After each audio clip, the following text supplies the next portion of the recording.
We're driving cars on a Mars tonight.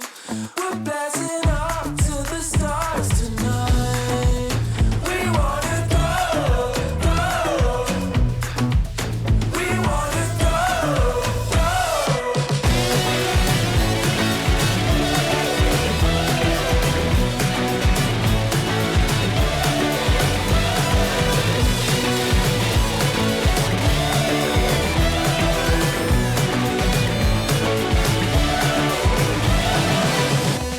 いやでかいね。これね。うん。これなんなん？これ掘削機だね。ああ。トンネルをこれで掘りました。あ、海ほたるのこの海の下のやつ。そうこれここ人工の島なんでね。あと飯もうまかったね。うまかった。アサリ推しなんや。あそれ推しだね。ただ一個気をつけて。あそこのラーメン屋さんの大盛りマジで大盛り。そうやな。ちょっと想像を超える大盛りだった。ゴーゴーカレー食ってんけど、ゴーゴーカレーオリジナルメニューがあるっぽかったな。あ、いいね。ここだけのね。行きますよ。もう今日もハイキングですから。もうハイキング。アクアライン。景色は綺麗だった。綺麗だね。開放感あるね。ね。開放感はある。あと今日天気がいいですね。そうやね。だからめちゃくちゃいいよ。若干ガスってるな、東京はやっぱり。そうだね、空気が腐ってるね。そこまで言ってない。ほら、いかんせん私東京都民ですから、自分の場所に関しては結構なんかボロクソ言いがち。この間行ったさ、岐阜の方とか、あの辺とかはやっぱり比べると綺麗。そうだね。空気がね。空気の質がちょっと違うね。違うな。透き通ってるわけですよ。千葉県向かいます。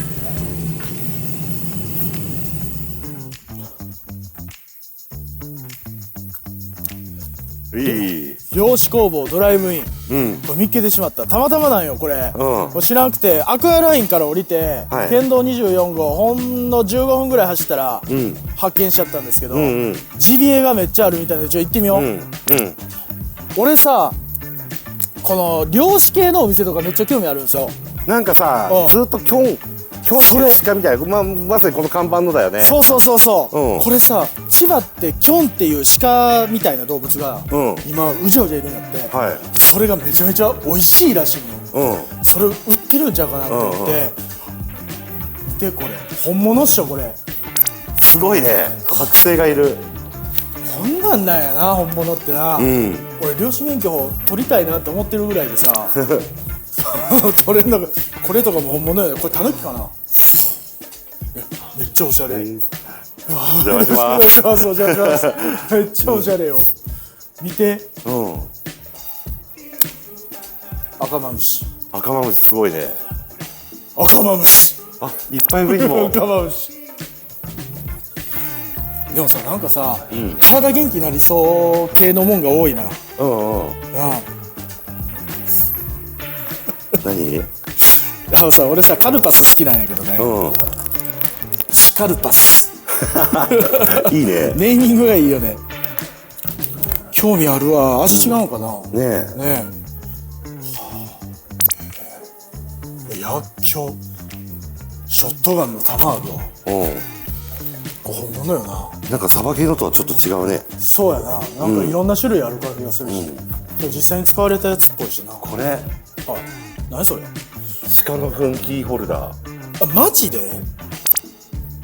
なんか鹿の糞がほんまに糞なのかな。固めてあるっぽい。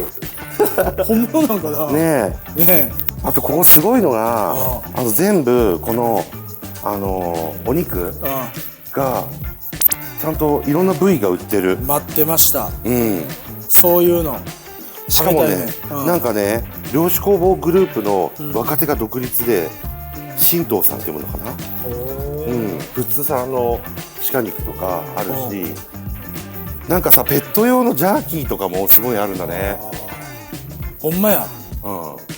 鹿まんまスライスジャーキーとか。これさ、鹿まんまってご飯のまんまとさ、鹿の部位そのまんまみたいなかかってんのかなこれね。かかってるねこれはね。あばらジャーキーとかもろあばらそのまんまやもん。すごいな。バラジャーキーすごいよこれ。そうね。ねすごいよ。そのまんまや。本当だ。これワンちゃんも元気になるんちゃうか。ねなあ、精力つきそうやな。めちゃくちゃ面白いのがさ、俺ちょっと気になってしょうがないのがね、野生のガチャガチャとか。何やろうな、野生のガチャガチャ。何が入ってんだよね。キョンのガチャガチャとか限定されてる。そう。そして私も大好きなパラコードな。パラコード。やっぱ使うんやな。ね、パラコードいいよね。薬莢発見者。そう、ちょっと待って。ほら。うん。ライフルの空薬莢。すごいね。これ本物やで。そうだね。なんかさ、俺サバゲー好きやから、そういうお店でも売ってるけどさ、これはさ、リアルに漁師さんがほんまに使ったやつやろこれ、きっとな。なんかその生々しさがいいよね。ね、本物だね。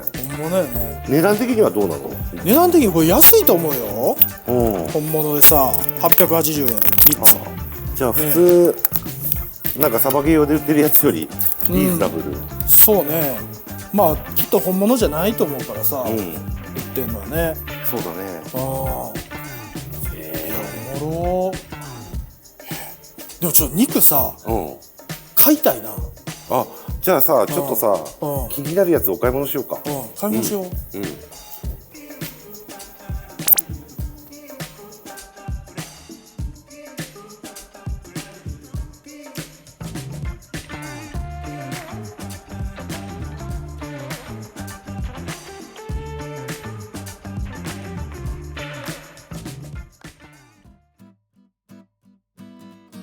ありがとうございました。とんでもないです。こちらこそいろいろいっぱい買わせていただいちゃってたくさんありがとうございます中で売ってるお肉って、あれは代表が直接取られたというか漁されたんですか？そうですね、罠で捕獲をしてるんですけど、私が取ったお肉も混ざってますね。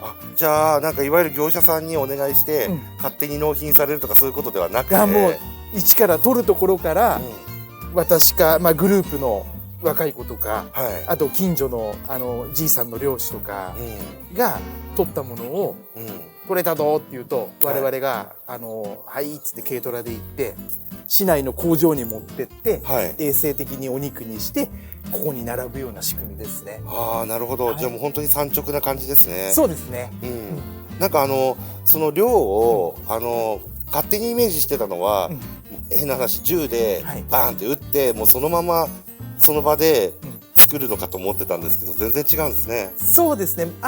どっちかっていうとそれは趣味の、その狩猟で犬使ったりして山に犬入れて鹿やイノシシ追っかけ回して、逃げてきたところを鉄砲で撃つっていうような猟を巻き狩りっていうんですけど、割となんかそれは趣味の位置づけになることが多いですかね。やっぱり美味しいお肉作ろうと思うと犬とかに追っかけ回されるとお肉が蒸れちゃったりするんで、あんまり美味しいお肉にならなかったり、あと犬に噛まれたりすると不衛生なんで、基本的には罠で取ったものが多いですかね。今、国内で、有害獣として駆除される獣の頭数っていうのが、主に鹿、イノシシ、猿とかハクビシンとかアライグマとか、さまざまな生き物も合わせてなんですけど、メインはイノシシと鹿、年間国内で130万頭の獣が駆除されてます。130万頭のうち、二次利用、ジビエとかペットフードにしてあげられてる頭数っていうのは約 10%。10% だけなんですね。で残りは残念ながらゴミとして捨てられてるっていうのが今の日本の現状です。いやなんかってことは、ジビエをもっと食べたいとか、食べる人は増えた方がいいですかね。そうですね、でもねこれ多分、130万頭ってすごい数字だなって思うかもしれないんだけど、全国のイオンに、そのイノシシや鹿の肉が並んだら、でそこそこ商売になるってなってしまったら、多分あっという間に絶滅しちゃうんで、流通先としてはなんか成城石井さんとか、ああいうところでこう割とプレミアムなものとして流通させた方がなるほどいいんじゃないかなって。なるほど。僕ジビエめちゃくちゃ好きで、はい、結構体鍛えたりする人とかって、ジビエ好んで食べる人もいるんですよ。はい、はい、低脂肪高タンパクだって言って、でさらにこれは計算とか実験をしたわけじゃないんですけれども、ジビエを食べると元気になる気がするですね。だそういったところって栄養価とかって実際家畜と比べると違うんですか？これね、いろんな研究が今いろんなところでされていて、例えば駅伝で有名な埼玉の城西大学の駅伝部に、うちのその鹿肉をこう食べていただいた実験があって、牛のお肉と鹿のお肉を食べた時のヘモグロビン値の上昇の具合とかのそのエビデンスとかはあるはずですね。ほんまに自分の血肉になるんですね。ね、うわ、それはちょっと余計僕食べたくなりました。T シャツ買っちゃった。いや、切れたね。XL が意外とでかくてさ、マダニ T シャツ買ってもうたよ。俺はね、漁師。でもこれでさ、いろんなさ、秘境とか行くから、これ着ててマダニに刺されたらシャリにはならんけど。本当だよね。つうかめっちゃいいお店だった。ほんまそれ。ほんまそれ。漁師さんと話すことってさ、なかなかないからね。ないね。ね、話聞いたらいろいろ奥深かったね。面白かった。あとびっくりしたのが、あの人アーティストだったね。いや、ほんまそれよ。それを漁師といえばもっと武骨なもんやと俺は思ってた。ところがよ、入ってみたらおしゃれさね。そう。解体用のフックとかぶら下がってないんやと思って。もっと怖いもんかと思ってた。そう、しかもこんなの作ってたでしょ。すごくない？すごいな。いや、ちょっとね、面白かった。ほんでそうこう言ってたらもうさ、速攻で次の目的地に着きそうや。おお、いいね。ちょっと千葉暑いぜ。おもろいわ。いやー、気持ちいいね。気持ちいいですね。